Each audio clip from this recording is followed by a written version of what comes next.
खुश रहने का सबसे 10 आसान तरीका। खुश रहने का सबसे आसान तरीका क्या है? हमें लगता है कि खुश रहने के लिए कुछ खास तरह के हालात होने चाहिए, तभी हम खुश रह सकते हैं। सद्गुरु से 10 टिप्स जानें जिनकी मदद से हम आनंद पा सकते हैं। एक, ध्यान रखें कि खुश रहना आपकी बुनियादी जिम्मेदारी है। किसी इंसान की पहली और सबसे महत्वपूर्ण जिम्मेदारी एक खुशमिजाज प्राणी होने की है। खुश रहना जीवन का चरम पहलू नहीं है, यह जीवन का बुनियादी पहलू है। अगर आप खुश नहीं हैं, तो आप अपने जीवन में क्या कर सकते हैं? एक बार आप खुश हों, तभी दूसरी महान संभावनाएं खुलती हैं। चाहे आप जो भी करें, आप अपने अंदरूनी गुणों को ही विस्तार देते हैं और जगाते हैं। चाहे आप इस बात को पसंद करें या नहीं, हकीकत यही है। जब तक कि कोई महत्वपूर्ण चीज आपके भीतर घटित नहीं होती, आप दुनिया के लिए कुछ बहुत महत्वपूर्ण नहीं कर सकते। इसलिए अगर आप दुनिया के बारे में चिंतित हैं, तो पहली चीज आपको यह करनी चाहिए कि खुद को एक खुशमिजाज प्राणी में रूपांतरित करें। 2, पहचानें कि खुशी आपकी मूल प्रकृति है। इससे कोई फर्क नहीं पड़ता कि आप अपने जीवन में क्या कर रहे हैं, चाहे वह कारोबार हो, सत्ता, शिक्षा या सेवा।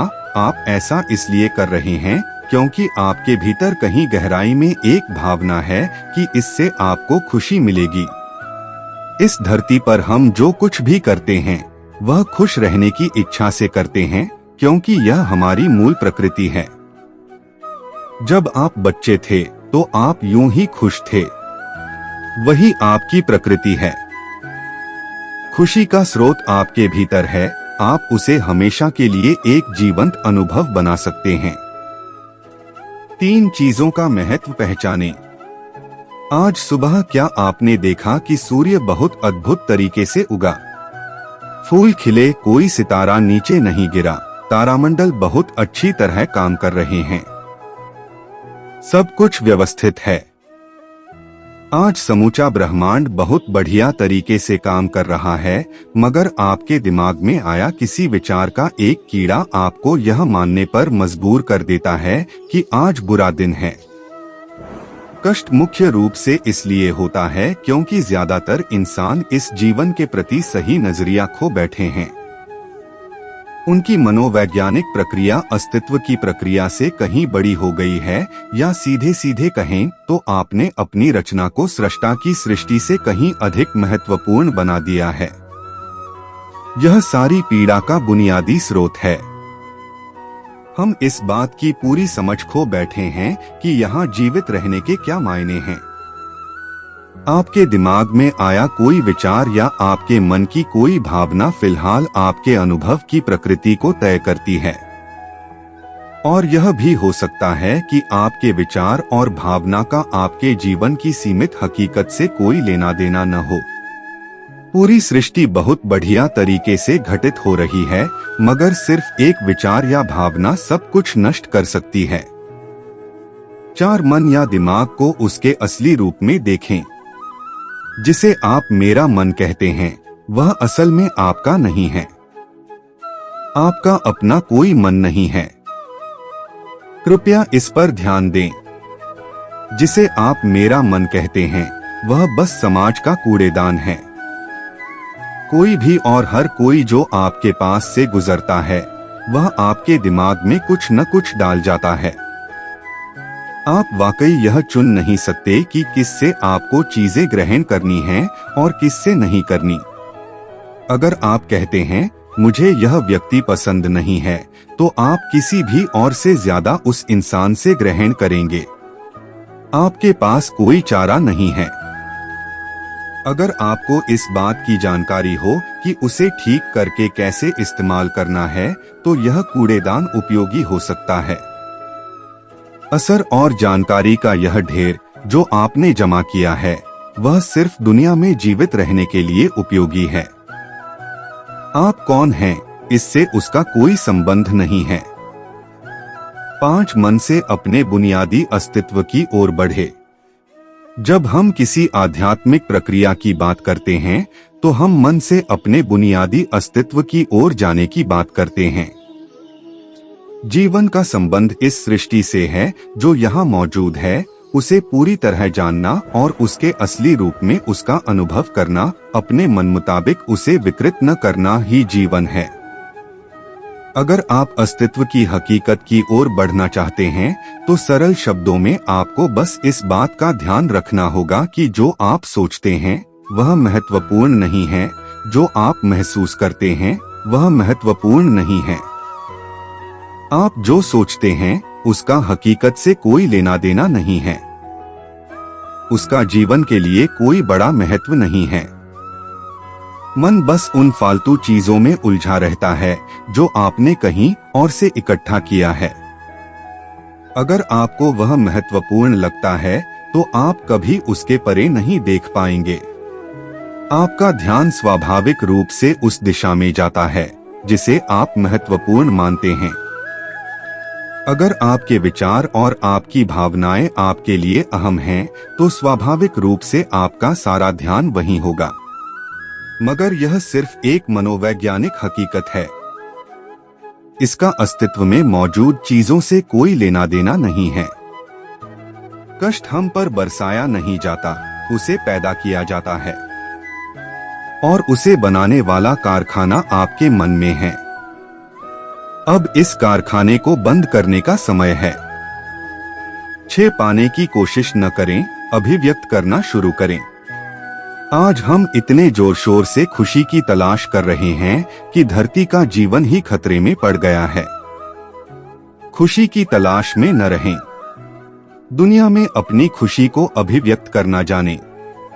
अगर आप मुड़कर अपने जीवन को देखें तो आपके जीवन के सबसे खूबसूरत पल वे थे जब आप अपनी खुशी को अभिव्यक्त कर रहे थे, न कि जब आप उसकी तलाश कर रहे थे। जो आप बचाते हैं वह कभी आपका गुण नहीं होगा। जो आप फैलाते हैं, जो आप बिखेरते हैं, वह आपका गुण होगा। अगर आप अपनी खुशी को बचा कर रखेंगे तो जीवन के अंत में कोई ऐसा नहीं कहेगा, उसने अपने अंदर खुशी का एक एक अंश बचा कर रखा, वह बहुत खुशी के साथ मरा। वे कहेंगे, यह भयानक प्राणी अपनी जिंदगी में कभी मुस्कुराया तक नहीं। लेकिन अगर आप हर दिन अपनी खुशी और प्यार को फैलाएंगे तो लोग कहेंगे, अरे वह एक खुश मिजाज और प्यार करने वाला इंसान था। साथ मुस्कुराइए। सुबह जब आप उठते हैं तो पहली चीज आपको यह करनी चाहिए कि आप मुस्कुराएं। किस पर? किसी पर नहीं, क्योंकि आप जगे, यह कोई छोटी बात नहीं है। लाखों लोग जो कल रात सोए थे आज नहीं उठे, मगर आप और मैं उठे। क्या यह बहुत बढ़िया बात नहीं है कि आप जगे? इसलिए अपने जगने पर मुस्कुराइए। इसके बाद आसपास देखिए और अगर कोई है तो उन्हें देखकर मुस्कुराइए। बहुत सारे लोगों के साथ ऐसा हुआ कि उनका कोई प्रियजन आज सुबह नहीं जगा। आपको जो भी लोग प्यारे हैं वे जगे। वाह, यह तो बहुत अच्छा दिन है न? फिर बाहर जाइए और पेड़ों को देखिए, वे भी पिछली रात को नष्ट नहीं हुए। बहुत से लोगों को यह अजीब लग सकता है, मगर आपको इसका महत्व तब पता चलेगा जब आपका कोई प्रियजन सुबह नहीं उठेगा।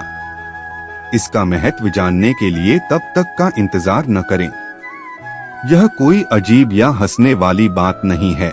यह सबसे कीमती चीज है कि आप जीवित हैं और जो भी आपके लिए मायने रखता है वह जीवित है। इस दुर्भाग्यपूर्ण रात जब इतने सारे लोग नहीं उठे और कितने सारे लोगों के प्रियजन नहीं उठे, तब आप और आपके प्रियजन उठ पाए, क्या यह शानदार चीज नहीं है? इसका महत्व समझें और कम से कम मुस्कुराएं। कुछ लोगों को प्यार से देखना सीखें। 8 खुद को याद दिलाएं। बहुत से लोगों को यह सब भूलने में बस घंटा भर लगता है और जल्दी ही उनका रेंगने वाला दिमाग किसी को काटने के लिए आतुर हो जाता है। इसलिए हर घंटे खुद को एक खुराक दें, जीवन की अहमियत याद दिलाएं। अगर आप बहुत ही संवेदनहीन हैं, तो हर आधे घंटे में खुद को याद दिलाएं। अगर आप भीषण रूप से संवेदनहीन हैं, तो खुद को हर 5 मिनट पर याद दिलाएं। अपने आप को याद दिलाने में बस 10 सेकंड लगते हैं। आप इसे बस 2 सेकंड में भी कर सकते हैं। मैं जीवित हूँ, तुम जीवित हो। और क्या चाहिए? नौ जो अंदर है उसे बदलें। वर्तमान में आपके जीवन की गुणवत्ता उन कपड़ों से तय नहीं होती जो आप पहनते हैं। वह आपकी शैक्षिक योग्यताओं, आपकी परिवार की स्थिति या आपके बैंक बैलेंस से तय नहीं होती। आपके जीवन की गुणवत्ता इस पर निर्भर करती है कि आप अपने भीतर कितने शांत और खुश हैं। निश्चित रूप से जिसे भोजन नहीं मिलता और जिसके पास जीवित रहने के लिए जरूरी बुनियादी चीजों की कमी है, वह शारीरिक रूप से बहुत कष्ट में होगा। इस पर ध्यान दिए जाने की जरूरत है। ऐसे लोगों के लिए हमें उन बुनियादी चीजों की व्यवस्था करनी होगी, मगर बाकियों के लिए उनकी जरूरतें एक अनंत सूची है। आपको लगता है कि कार चला रहा आदमी सड़क पर पैदल चल रहे आदमी से ज्यादा खुश है। नहीं, आपके पास क्या है उससे यह तय नहीं होता। यह इस पर निर्भर करता है कि वे उस समय कैसा महसूस कर रहे हैं। 10 दूसरों से तुलना करना छोड़ दें। ज्यादातर लोग इसलिए दुखी नहीं होते क्योंकि उनके पास किसी चीज की कमी होती है। वे दुखी इसलिए होते हैं क्योंकि वे खुद की तुलना किसी और से करते हैं। आप एक मोटर बाइक चला रहे हैं, आप किसी को मर्सिडीज चलाते देखते हैं और खुद को दुखी कर लेते हैं। साइकिल पर चलने वाला कोई व्यक्ति आपको मोटर बाइक पर देखता है और यह उसके लिए लिमोसीन है। पैदल चलता कोई व्यक्ति साइकिल को देखकर सोचता है, अरे वाह, अगर मेरे पास सिर्फ यह साइकिल होती तो मैं अपनी जिंदगी में क्या क्या कर लेता। यह एक बेवकूफाना खेल है जो चलता रहता है। जो लोग खुश रहने के लिए बाहरी हालात पर निर्भर रहते हैं, वे कभी अपनी जिंदगी में सच्ची खुशी नहीं महसूस कर पाएंगे। निश्चित रूप से अब समय है कि हम अपने अंदर झांकें और देखें कि हम किस तरह खुशहाली में रह सकते हैं। जीवन के अपने अनुभव से आप साफ साफ देख सकते हैं कि सच्ची खुशी आपको तभी मिलती है जब आपके अंतर्मन में बदलाव आता है। जब आप खुश होने के लिए बाहरी स्थितियों पर निर्भर होते हैं, तो आपको समझना चाहिए कि बाहरी हालात कभी भी 100% आपके अनुकूल नहीं होते। जब यह हकीकत है, तो कम से कम इस एक इंसान यानी कि आपको उस तरह रहना चाहिए जैसे आप रहना चाहते हैं। अगर आप अपने अंदर उस तरह होते हैं जिस रूप में आप खुद को रखना चाहते हैं, तो आप कुदरती तौर पर खुश होंगे। यह कोई ऐसी चीज नहीं है जिसे आपको खोजना पड़े। अगर आप अपनी मूल प्रकृति में वापस चले जाते हैं, तो आप सिर्फ खुश ही रहेंगे। नमस्कार दोस्तों, इस कहानी को अंत तक जरूर सुनिए क्योंकि यह आपकी जिंदगी बदल कर रख देगी। एक गांव में एक किसान रहता था जिसका नाम मोहन था। मोहन हमेशा मस्त रहता था, उसके चेहरे पर कभी भी उदासी नहीं होती थी और वह कभी चिंतित भी नहीं दिखता था। एक बार गांव में भयंकर बाढ़ आई जिससे सारी फसलें बर्बाद हो गई। गांव के सभी लोग बहुत चिंतित हो गए और अपनी फसलों को देखकर मायूस हो रहे थे। तब सबने देखा कि मोहन अब बहुत खुश था और उसे कोई चिंता नहीं थी। गांव वालों ने मोहन से पूछा, क्या बात है मोहन, तेरी सारी फसलें खराब हो गई फिर भी तुझे चिंता नहीं है, तू इतना खुश कैसे है? मोहन ने जवाब दिया, इसमें उदास होने वाली क्या बात है? चिंता छोड़ दो भाई, हमेशा मस्त रहना सीखो और हंसते रहना सीखो। गांव वालों ने कहा, इसमें भला मस्त रहने जैसा क्या है? हम मस्त कैसे रह सकते हैं? हमारी तो फसलें खराब हो गई हैं, अब हम क्या खाएंगे? हमारी जीविका कैसे चलेगी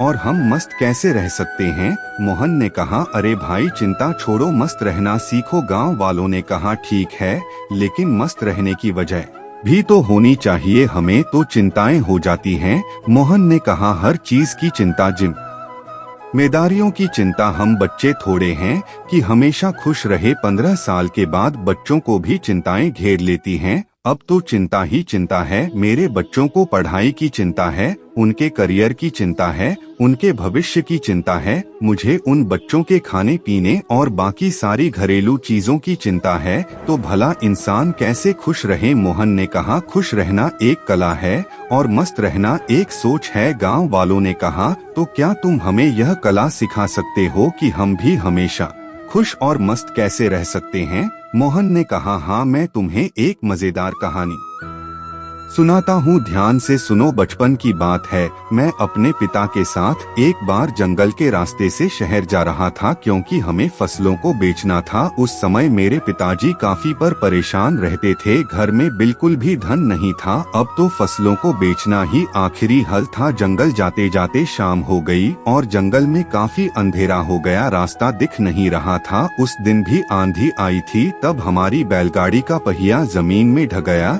और हम वहीं फंस गए। पापा ने पहिया निकालने की बहुत कोशिश की लेकिन वह नहीं निकला। अंत में हम थक गए और हार मान ली। हमें कोई रास्ता नहीं दिख रहा था। अब हम भूख प्यास से परेशान होने लगे और डर लगने लगा। मैंने पापा से कहा, पापा मुझे बहुत डर लग रहा है। पापा ने कहा, चिंता की कोई बात नहीं, मैं तेरे साथ हूँ, तू क्यों चिंता कर रहा है?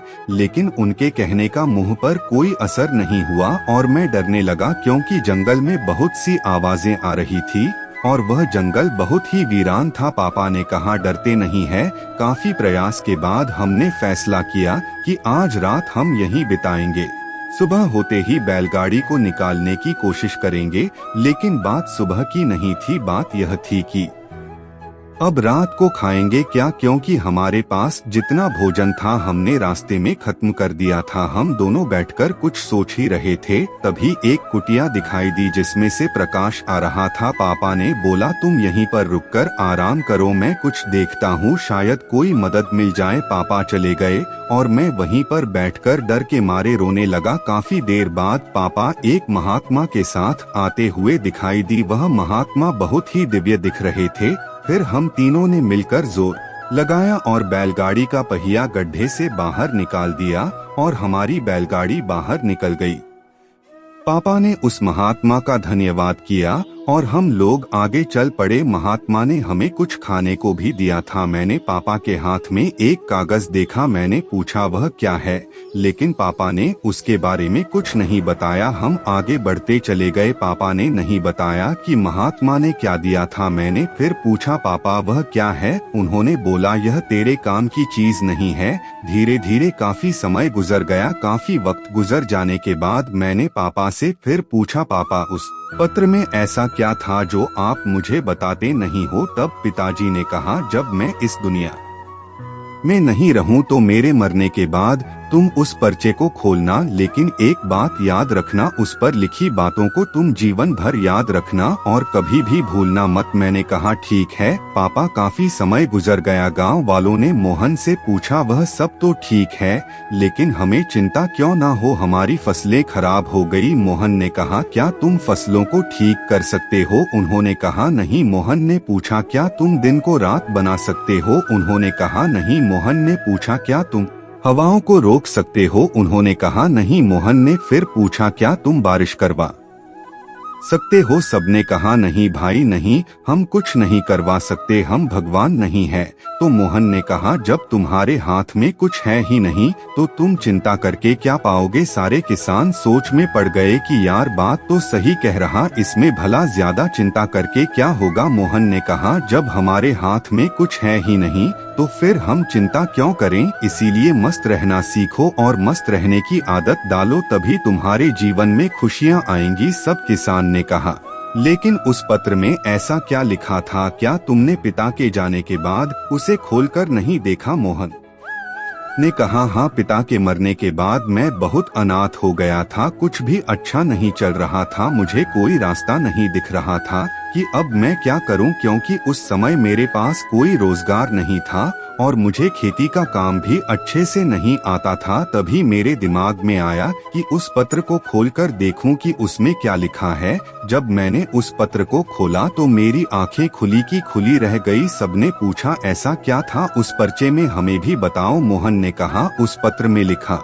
था यह वक्त भी गुजर जाएगा। मुझे इसका मतलब समझ में नहीं आया। इसका मतलब जानने के लिए मैं उस महात्मा के पास गया। महात्मा ने बताया यह समय भी गुजर जाएगा। मैंने कहा यह तो ठीक है, आप वही बता रहे हैं जो इस पर्चे पर लिखा है, लेकिन इसका मतलब क्या है। महात्मा ने फिर कहा यह समय गुजर जाएगा। अब मुझे गुस्सा आया। मैंने फिर से पूछा यह क्या मजाक है, मैं इसका मतलब पूछ रहा हूँ और आप इस पर लिखी बातों को बार बार मुझे सुना रहे हैं। महात्मा ने कहा तुम अभी परेशान हो, उदास हो, तुम्हें नहीं पता कि यह वक्त है और वक्त गुजर जाता है। यह हालात ऐसे ही नहीं रहेंगे, कुछ समय बाद सब ठीक हो जाएगा, सब कुछ बदल जाएगा और यह परेशानियों के बादल छन जाएंगे। इसीलिए इस बात को याद रखो, यह वक्त गुजर जाएगा, वक्त कभी नहीं रुकता। अच्छा बुरा जैसा भी हो वक्त गुजर जाता है, तुम्हें चिंता करने की आवश्यकता नहीं है।